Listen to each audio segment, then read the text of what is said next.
He's going to be roughed up. There's the green flag at the back of the grid. We'll see as soon as we get across the line on the first lap, but I did not see him in the holding area, Jeff. Okay. All right, Jude Morris Racing Foundation under 21s and MX2 championships ready to go. Race 2 here at Caddis Hill at Lyng. So away we go, gates down, good jump from the centre from Heyman again. Absolute rocket out at the start for Charlie Heyman. He was somebody in the fence there. Did you see him power shifting up through the gears? Tommy, is that Tommy there in second? It is, because Heyman's there. There's Braceras. But there's Heyman. Heyman's in a different postcode already on the opening lap. Oh, a little bit of creative line there. Yeah, okay, so the two that was a Kawasaki. I'm not sure who that was. He didn't really take any advantage. He just slotted back in. But it is the repeat start for Charlie Heyman. Nice line again, wide, cuts tight, misses the bumps, gives up track position. He's left the inside wide open there, knowing that he's got the time. There's Askew. So 3 triumphs chasing down the SC Sport Homes Husky as we're halfway around this first lap of Moto 2 here at Caddis Hill in Lyng. Well, Tommy's got to rebound. I mean, you know, like, to not score points. Listen, last year he won the championship and he missed a round. Of course, it's doable, but this year the championship's even tougher. It's going to be tough this year. And I think everybody had, obviously, Musto got hurt. There was lots of other people like missed rounds and stuff like that. It was all a little bit of a mishmatch. It was almost the championship that nobody wanted to win. Yeah. Billy Askew had the chance to like step up and take a commanding lead in the championship, and he had a crash, and it was all over the place. But Charlie Heyman is doing what he did in race 1, which is getting away at the front. Coming out of that berm there, I mean, he was right until the very end when he just caught his foot. His throttle control through that berm was so smooth. Look at that. That's a beautiful line he's just ridden there as well. Feet on the pegs, loose on the bike, on the balls of his feet. Everything's going in his favour right now. He looks good, he looks comfortable, and he looks supremely confident. Nice and low in that berm, not burying the bike. It's so easy to do. And he is just looking so good. So there's Braceras in second on the MXology Triumph, then Searle, then Askew. Then it looked like it was, that looked like it might have been Musto in fifth. The rest of the field filtering their way through. Well, they should be coming over the line now. There you go. So they are. Charlie Heyman leads the opening lap, obviously quickest lap of the race. David Braceras there in second. Then it's Searle, Askew, Musto, Brooks. And so we get the timing column up. There we go. We don't do that until, of course, they cross the stripe. Finish line, the Brooks then doing some slightly better start from him. Rizzy there in 8th. McCormack, Richmond down a little bit in this one. It's gotten a little bit darker out there. I don't think we're going to... They did say that we might still get some showers. In midweek, it looked like we were going to get a lot. The weather's changed as we come into this weekend, so we might get a little bit of a shower. I don't think we're going to get anything that's going to cause the riders any issue. It certainly won't be enough of a downpour to affect the track in any real negative impact. At this time of the day, this track will take an awful lot of water, and it really won't do a great deal to it. So we're watching there David Braceras on the 122, the MXology Triumph. And like I say, Braceras then running in MX2 in the World Championship on a Triumph for... I'm not sure what team he's on in MX2, Jeff, but... Slips through there. Oh, that's nice, isn't it? Tommy Searle there, and Askew, and there's Musto as well. 409 of Brooks, and then it's Doonson, Brizzy, McCormack, Richmond there in 10th. Jamie Keith then 41st, so he is not over the line, so whoever was the first reserve... Yeah, there you go then. Has we got a rider down. That's the Braceras. Yep. He's gone down to the Spaniard, crashes out of second. Let's get a push. Certainly Searle, Askew, and I think Musto might have snuck through there. Yeah, possibly Brooks as well. Third in the first race. Ben Musto now up to... he'll be moving up to fourth, I think. So there's Searle, there's Musto, there's Brooks, and it's Doonson. Yeah, so there you go. So he's gone down past, so he's... Braceras has gone down to 8th there, then now behind Doonson. So that will all change when they cross the finish line. The K-Tech Timing Tower will refresh, of course, as they go over the finish line, which is on track right about there. You can see the little checkered flag pinned to the side of the circuit. That is where the finish line is. We're in that little hut there with the K-Tech flag on the top. That's our luxury TV studio that does everything that we need it to do. Thank you to all of the people out there filming this, all of our camera boys and girls out there on the top of these towers. You have no idea how hard a job that is to do. And they're making it look very, very easy. But there is Billy Askew then trying to close in on his teammate and mentor, Tommy Searle.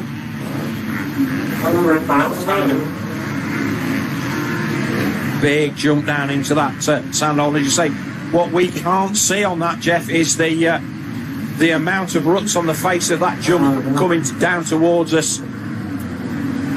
Just so I'll say the obvious, Charlie Heyman, well, I think it's obvious. Felix Gall's fastest lap of the race. There you go, 2:17.298. Not much in it, still also pushing on. But Heyman getting away, in particularly now after David Brachera fell out of second place and it went down to, where's he now, in seventh though. That has given Heyman a little bit of a buffer between him and Searle. Obviously way too early in the race to just go, I can just bring it home from here. He's got to keep charging forward. And that's exactly what he's doing. And he did that in the first race. Yeah, he did. Because, Look at that. 6 seconds almost the lead now. A lot of people here today, Jeff. So in that top field that we've just come out of, you can see all the cars and stuff there. So all of that is just like campers and a few officials and the rest of it. The main public car park is over the hill on the other side. That's absolutely rammed. So good crowd in here. Loads of people on this top end of the circuit as well, on the top of the hill. And like I say, lots of people kind of wandering around from all around the top bit. Beautiful place to come and watch motorcycle racing. And we can see that the AC United gas gasser Ben Musto is certainly doing everything that he can do. So Billy Askew was fifth in race one. He's currently third in this second race behind his teammate Tommy Searle. As it stands at the moment, that will give Askew second overall, Jeff. Yeah, which he said, just to find that level of consistency that he's been lacking. We know he's got the speed, certainly coming through his youth career, and that's what you need to be a professional champion. The margins are finer when you reach the pro ranks. There's a lot more talented riders. The depth of field is stronger. You cannot win a championship by habit. You can't. Very rarely do you get the opportunity to throw away races and still win a championship. You've got to always be in that top five or around that area, picking up those valuable points. But this is a freight train now, because we've got Tommy Searle, Billy Askew, Ben Musto, we've got Guillaume Dunson on the Gabriel SS24 KTM of Sean Simpson. He is there just behind Joe Brooks. So there's Brooks, there is Dunson, and then it's not that far back. We've got Braceras another couple of seconds back. Then there's the 337, the Chambers KTM of Glenn McCormack as well. Josh Fail there in 10th, Richmond in 11th, Colmer in 12th. So he obviously, that was... He likes that part. I mean, I know it's the corner before in the first race where Musto ran it in hot. Yeah. It doesn't care who it is. If he gets the opportunity again, he'll do exactly the same thing. Looks like Dunson is about to make a move on Brooks. No, not quite. They're all in there and going for it. There's Tommy Askew. Musto lost a little bit of time there. He was literally running into the back of Askew. Brooks coming under pressure from Dunson as they go up into the darkness of the trees. I mean, these trees, look how old these trees are. I mean, they're just hundreds of years old. They've seen some action, Oh, Phil. yeah. The people that they've watched around here, world champions, and I seem to remember there was a 125 GP here years ago. I think 93, if I got that right. I was here. It was, I remember Demarie in his very leery colour Oxbow kit, almost similar to what Billy Askew's got on. Number 4 on the Suzuki back in the day. So the fact that this track has hosted the pinnacle of World Motocross in its 90 years is testament to how it's viewed. It is a staple of the motocross calendar, and of course we rattle our 2025 championship here at the end of last season, where we crowned all 3 of our British champions. Okay, the lap charts were showing there that Tommy, last lap around, was actually quicker than than our race leader, but he only pegged it back a little bit, so the gap still stays over 5 seconds. Musto has made a bit of a nonsense because he's now behind Brooks and Braceras. So Musto has dropped a ton of time there. He was on the back of Billy Askew, and now all of a sudden he's showing on time and has been 10 seconds adrift. Yeah. So a tip over somewhere then for Ben Musto, and that may cost him a place on the podium, Jeff.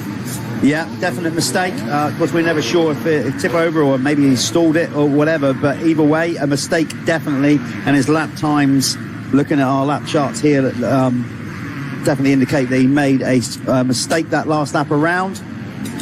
So here we go. Back to the old Professor and the Prodigy. These two, obviously, Tommy in the red kit has helped mentor Billy Askew last few years, and right now the Professor's still got the upper hand. Rizzy there in 7th, Doomson in 8th. That's a good race going on back there between that's Richmond. So that's tight. So to say that's the battle that we need to be following then. Yeah, so that was Brooks, Richmond, Braceras, Musto, Rizzy, Doomson. But I definitely saw Richmond charging up the hill all over the back of McCormick and Josh Vell. Good ride from Rafe Broadley. Give him a shout. Much better performance from Ollie Comer, but not where he wants to be by any stretch. Obviously, he had a difficult first race. Just about scraped points, I think, didn't he, in the end in 19th. But that is definitely not where Ollie Comer wants to be. Of course, been racing MX2. Yes. So it just goes to show how tough this championship is when you've got a rider racing MX2 and not going his way at all today. No, they are closing in on our race leader, Jeff. There's Heyman, there's Searle, and there is Billy Askew. Okay, so again, last lap around, he took some time out of him. 2.8. Yeah.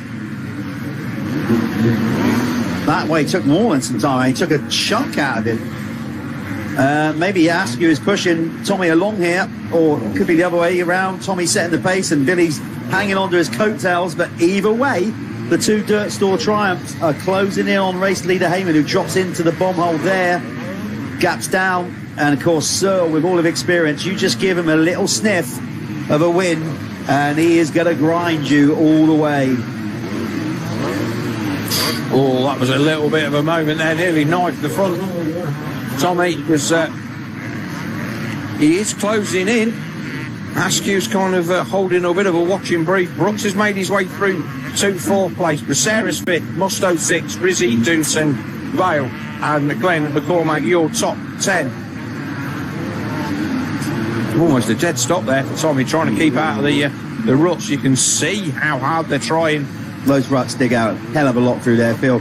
The two little tight switchbacks that they go into, that tight right before they open up to come back into this field, it gets savage, those ruts. My kidneys are still bouncing around now, 10 years later. So Braceras, so Brooks has started to gap away from Braceras, Musto and Rizzy. So he's on the charge, the man in 4th place. Is he going to get back onto the back of these two? Well, you'd say probably not, but he is. Is he going to get some Phoenix Tool's fastest lap action here? I know the track is getting rough, so it's unlikely, but it'd be interesting to see on live timing what lap time that 4:19 Triumph for Joe Brooks runs, because he looks like he is closing in. He'll come into shot. There he is. Oh, he's closing. He's coming. Definitely. Okay, so last lap around, he did a 2:19.14. He was just marginally slower than Tommy. I think he'll be faster this time. I think you might be right. Well, look, we got the Phoenix Tool's fastest lap up there. I don't, like Phil says, I don't think the fastest lap will change. But what we are going to see is, I think... Oh, we've got a yellow flag. Has our leader gone down? We've got... Oh, no. We've got somebody off the side of the track. I thought that was Heyman for a second. I reckon that is up round that first corner, and they're getting the flags out early, because I couldn't see anybody on the deck there. It looks like there might be somebody. We could actually look out the window. Okay. Yeah. I think there's somebody tucked off to the side of the track. Right, gotcha. Okay, well, last lap around then. Let's see. You got the gap on your K-Tech timing screen. But let's just see, as it refreshes here, who was out of the top 5 for quickest rider on track. Bear with, this whole thing's just got a refresh. Joe Brooks, easily the quickest rider on track. Last time around, 2:17. The nearest competitor to him was Heyman on the 2:19. So he's closing in our leader. 2 seconds a lap with 10 minutes and 2 to go. Well, he's definitely, because Searle and Askew's were on 2:20s. So Brooks did a 2:17, took 3 seconds out of the 2 Triumph riders ahead of him. So this race is not over. There's the race leader, Charlie Heyman. Yeah, look at He's Brooks. got a little bit more of a comfort blanket of a lead now than he had 2 laps ago. Searle still under pressure from his youngster teammate, Billy Askew. That's a nice line of Askew, but he's had the rear end sliding up there. It's smoother, but it's so. But look, but that is, it's a corner. The whole of the that whole thing is a corner. The whole of that straight. Yeah, I know what you were trying to say. But you're also right, Phil, and it looks like the inside's the quicker line. But when you land on that jump, that's when it makes the next corner really difficult. Yeah, because you're on the inside and it goes away. So it looks like Tommy was losing ground, but then he gets a better sweep into the next corner. A lot of flowing turns here. He looked like he made a mistake there as well, Jeff, because he just got a little bit of a bobble as he got to the top of that rise. He's lost about 6 or 8 bike lengths. Askew, not look at yeah. Brooks flying in. That's a great line he's picked up there. I don't know where he must be slingshotting way over from the left. Probably cutting across some braking bumps, maybe even using them to jump over them. But as we said, last lap around, Joe Brooks was handsomely the quickest rider on track. And that is why you look at him right now. He has definitely joined the party. He has. And it was Askew that made the mistake, not Searle. So it was the gap that went out a little bit. I've just seen something on our... we have a little bit of a WhatsApp group, and I think we have some news on Jamie Keith, which I'll try and get. If I can get back to the right page on my phone, I'll carry on looking at the screen. Again, Brooks was the quickest rider in the top 5, ultimately in the race again, that last lap around. But I have to say that your race leader Heyman is keeping consistently at 2:19s. So basically the 2 quickest riders on track is the rider in the lead. He's not the quickest on track. It's Joe Brooks there, the third of the riders on the screen you see here, 4:19. And he's right there on the back of Billy Askew news on Jamie Keith, broken collarbone, Jeff. So that's just come through, and Paul Irwin, our race director, just giving us the update there. And saw that nice line. He went too wide. Yeah, I thought he's made a right haul into that. I thought he meant that initially, but then he didn't get it back over that massive berm, lost a bit of time. But up until that point, that was a real smart line, as again Askew puts pressure on his teammate. No way, you're not getting through there, kiddo. This is a battle for position. They're fishtailing all the way up that inside, Askew. Askew 5th in race 1. Look at that hole at the bottom of that jump there. You don't want to be hitting that, Phil. No. This guy is riding a blinder. Just Brooks lost a bunch of time with that mistake in the top field. That's a gutter for him. 7:13 plus 2 on the clock to go into the shadows. And again, Askew making a bit of a meal of that turn. Whatever he's doing in there, he's not getting the bike turned cleanly, whether that berm has now got a hook in it. But he just isn't. He isn't as good as Tommy through there. Tommy look right up the top now. And a mischief from Brooks. Did you see that? He's really pushing it, but he just couldn't quite get that thing hooked up. For a minute, I thought the bike had gone bang, but no, he definitely missed a gear, and he finally clunked it back in there. But again, another 10th loss from him there. But he's pushing. He's not out of it because he's going to come down the right-hand side. And no, he changed his line. He was a bit more over to the right last lap around. This is a good battle between these 3. It's honest. It's like not much in it. Yes, they're not bar to bar, but they're definitely working. All 3 of them are making each other work. This is what you call a tactical battle. You've got the old man at the front. And I'm sure Tommy don't mind that these days. He is the veteran of the sport, certainly in this MX2 class. And I always used to be like, what's he doing riding MX2? But like he said, he can't ride a 450 anymore. It takes too much work. He can ride a 250 and enjoy riding it. I don't think Tommy will take offence to this, and I mean this in the nicest possible way. But moving down to the MX2 when he did, I think he earned himself and maybe another British title that he maybe wouldn't have got. Yeah, and let's not be beat about the bush. He deserves as many as he can muster, because he's been our best rider for so long. especially Motocross of Nations, where no matter what his year had gone like, he could always pull out a result. But what it does now, it gives us an idea of where these riders really are, because without Tommy being in there, well, how fast is Charlie Heyman? Do we know? Tommy still knows how to ride a 250. He's a very, very good rider. That was lovely from Askew there. So, nosed it a bit there, though. Yeah. Look at that rear end fighting for traction as he tries to force it up the inside. It looks like Brooks is starting to regather his momentum, and here comes... was that the Spaniard there? It was, wasn't it, David? No, was it not? Was it back marker? Okay, sorry. So they've dropped. So the group with Musto, Rizzi, Braceras and Dunson, they've gone 20 seconds. They properly dropped off. I just saw the black kit and what I thought was in there, but yeah, absolutely right. Yeah, 10 seconds between Brooks and Musto now. So Musto currently on a 3.5, and Askew is on a 5.3. So that will give, I think,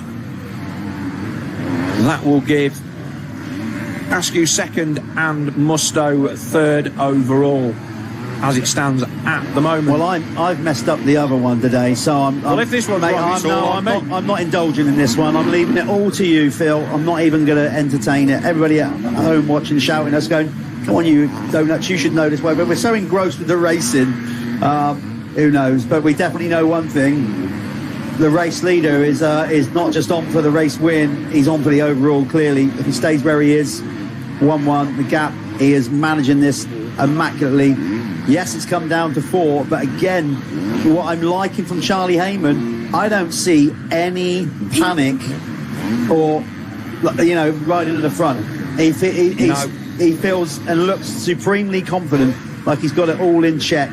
If he pulls this off today, it'll be his first... his first overall, his first 1-1. Yeah, that's the big thing. A 1-1 is huge. Is it his first overall victory? Again, I'll have to check. But even so, it's a milestone in his career, going 1-1, and long overdue. Looks like Brooks has lost the toe there quite considerably with those back markers. He got absolutely done over going past the start-finish chicane and into the hairpin at the bottom of the start straight. So Brooks is done. He is going to be fourth at best here, I think, with only 3 minutes 12 left on the clock plus 2 laps. He's given everything to get across the gap more than once, and I don't expect him to be able to do it a third time, Jeff. No, I agree with that. Tommy riding nice lines there now, really picking up that, cutting back and forth, going as far out to the far sides of the circuit in the field as he can there. Yeah, there's Brooks just literally just dropped that toe a little bit. He's put a lot of effort into this race, I'll give him that. Here comes your race leader. Gap's still there, but with the clock ticking down, Tommy is not taking enough out of Heyman as of yet. And Tommy will not want to give Billy any points here at all. It's he's here earning his money the same as those guys are. Once Heyman comes down the hill, absolutely won't. It's a close battle, but not pressure. He got off to the greatest start at Hawkstone. He bounced back with the overall victory at Preston. Obviously, first race today didn't go his way, but it's way too early in the championship to rule Tommy Searle out of winning this thing. I mean, I know it's a tougher championship this year, but let's be honest, he missed around last year before it was game over for him. Yeah, and he ended up winning the title. So, yeah, you can't rule him out at round 3. Can't rule any of them out really in this top 5. So wherever you are watching this, if you're watching on YouTube, on MXGB TV YouTube channel, or if you're watching on fim-moto.tv, please like and subscribe, share out the links, click the little bell on the side so you'll be reminded every time we go live with this free-to-air live stream, courtesy of all of our sponsor partners, Dirt Store TV, Dirt Store bringing you MXGB TV, K-Tech, and all of the other sponsors that are making this happen. And you can see we've got the track dressing looking absolutely fantastic here this weekend, and we've been getting some viewing figures that I would say that this time last year we could only have dreamed of, thanks to the quality of the racing that we're seeing and the tracks that we're coming to. Next round is 2 weeks' time at Landrake in Cornwall, just over the Tamar Bridge. Again, another fantastic circuit if you are down in that neck of the woods. Nothing beats being at the side of the track watching these. Landrake is a fantastic viewing circuit. You can see pretty much all of it from any place where you choose to watch. And as always, if you can't be there, then please join us on MXGB-TV for our 4th live stream of the season. Like I say, if you like and subscribe now, you will get a ping to tell you when we are live on air at Landrake. Just very quickly to add that, Phil, remember after that as well, 14th of June, we're at Monster Mountain. Then the 12th of July, Canada Heights. Awesome that is as well. We visit Scotland again this year on the 9th of August up at Duns, and then the championship wraps up not too far from here, hour or so down the road at Blacksall on the 27th of September. So we don't want to wish our season away, but get to your local round and support the clubs that are putting in the effort to put these races on. Nothing beats being at the circuit. You see everything. Here is our race leader then, Charlie Heyman. Time's just ticked over, so he's got 2 lap board next time by for the man on the SC Sport Homes Husqvarna. Team boss Neil Prince will be very, very happy with his charge today. He's ridden a flawless Moto 1, qualified fastest. He's leading race 2. He's under not close pressure, but he's getting a bit of a hurry up from Tommy Searle at 3.9 seconds, but he's been absolutely in control all day long. Yeah, I'm super impressed. I mean, you know, I've watched Charlie grow up from 65s, done a lot of winning, and then 85s in particular. He was, just dynamite, cut above 125s as well. But it's not just how he's doing it, it's the manner in which he's getting this done today. Super calm, super confident. But like I said, technique and positioning and style on the bike is just a pleasure to watch. I mean, like there, could you see how it just look at the body angle in there, the way like his torso back straight, got all his weight in the right place when he's coming out of the corners. Again, centralized there, that classic line that you should have from your ankles to your elbows, to your knees up to your elbows, almost straight line if you join the dots, as it were. Just doing good stuff here, Charlie Heyman. I like to say, looking so smooth. So Tommy looks like he's maybe broken the toe of Billy Askew on that lap. There he is, nice smooth line again, and he's ridden some nice lines, carrying corner speed into there, not stopping in the turn. Tommy's like coming down the inside. He's got that kicker bump. I think Askew's not giving up though. No, not at all. Going to push Tommy all the way. Brooks is now 6 seconds adrift of Billy Askew in 4th position. So that charge from the man on the 419 Triumph is pretty much over and done with. But again, been impressed with Brooks this season. He took his maiden win last year. He's done some good stuff in EMX. It was really good in Trentino. Had a couple of mechanical issues and I think a couple of little crashes, but he's definitely got the speed to be running at the front of this. Okay, I think that way you can see it clearly see it there. 1 lap to go. He's got enough to work with here. I don't think we're going to see him get caught napping like we saw Drew Stock in the race previously. I don't think I could cope with that twice in the day, Jeff. Yeah. Oh, that was good. I mean, when you get 2 riders on the deck. So the only thing that's going to come out of that is social media is going to be absolutely full of me, absolutely losing my mind commentating on that. Me and you jumping up and down in a 20-second clip of those 2 boys on the floor. Well, that's what we could race I would say is suck it up, because we're fans of the sport as well, and like we can't help ourselves sometimes, because that was high drama. It wasn't like, when they're going for the race win and they both crash together on the last corner with 20 feet to go, and it's a matter of who's going to get up first. It's how can you not get excited? Oh, yeah, if you didn't find that exciting, we can't help you.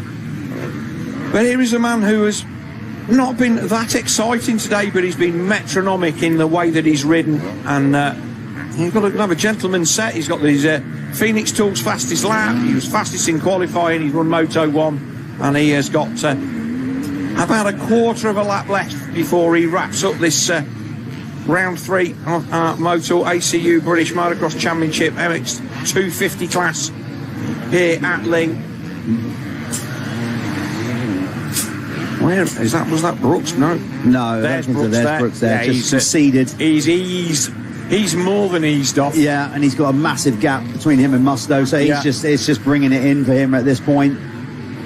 But I think, and this is the thing, we were talking about the possibility of Ben Musto or Braceras being a race winner. They're almost 30 seconds down, Jeff. It's such a dominant performance by Charlie Heyman today.